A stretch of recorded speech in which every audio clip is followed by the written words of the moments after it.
யோஜிரோ, அம்மா சொல்லுங்க. நான் உன்கிட்ட ஒண்ணு கேட்பேன். அத பத்தி நீ கடினமா யோசிக்கணும். மத்தவங்கள விட நீ ஏன் அதிக பலசாலியா பிறந்தன்னு உனக்கு தெரியுமா? எனக்கு தெரியாது. பலவீனமானவங்கள நீ காப்பாத்தணுன்றதுக்காக வரம் பெற்ற சில பேர் தான் உலகத்துல பிறப்பாங்க. அந்த சக்திகளை அவங்க உலகத்துக்காகவும் மக்களுக்காகவும் பயன்படுத்தணும். இறைவன் உனக்கு கொடுத்த இந்த பலத்தை வச்சு எப்பவும் மத்தவங்களை நீ காயப்படுத்தக்கூடாது. உன் சுயநலத்துக்காக யாரையும் காயப்படுத்தக்கூடாது.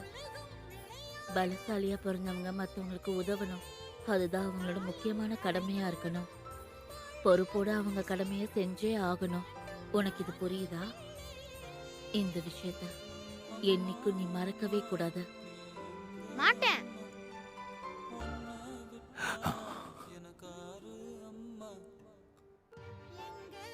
அம்மா,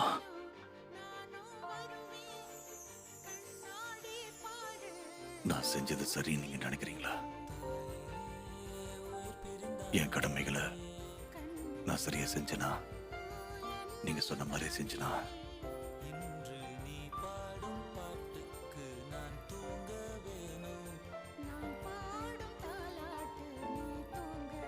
நீ என்ன பெருமைப்படுத்திட்ட கண்ணா.